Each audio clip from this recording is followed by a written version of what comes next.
A Deputación de Pontevedra pecha as súas oficinas de turismo e as dependencias do Servizo Oral. Esta foi unha das medidas de prevención contra o coronavirus anunciadas esta mañá pola institución provincial.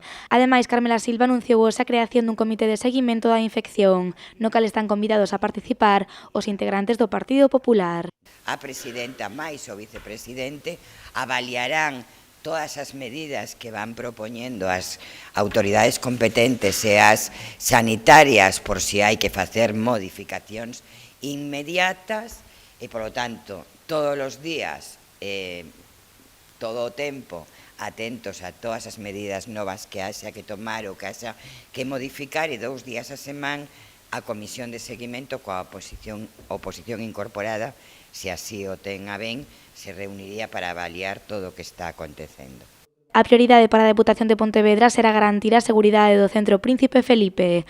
Por iso, a partir de hoxe, reforzarase a vixilancia e o servizo de enfermería. Ademais, a institución provincial solicitou que os rapaces do centro de día que viven unha situación de vulnerabilidade pasen a ser residentes. Imos a reforzar a vixilancia no Centro Príncipe Felipe para evitar entradas e saídas.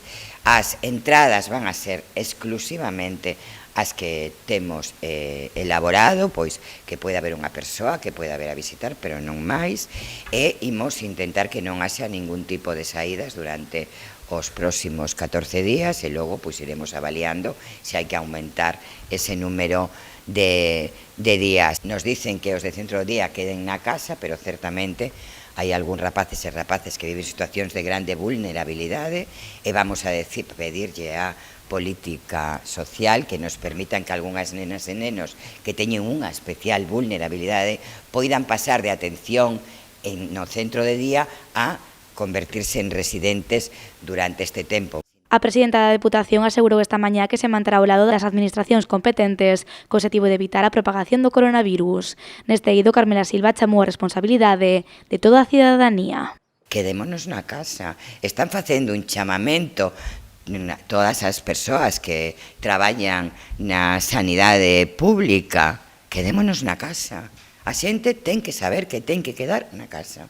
Tras a suspensión da atención presencial ao público, a institución provincial pide á cidadanía que utilice as canles telefónicas e telemáticas.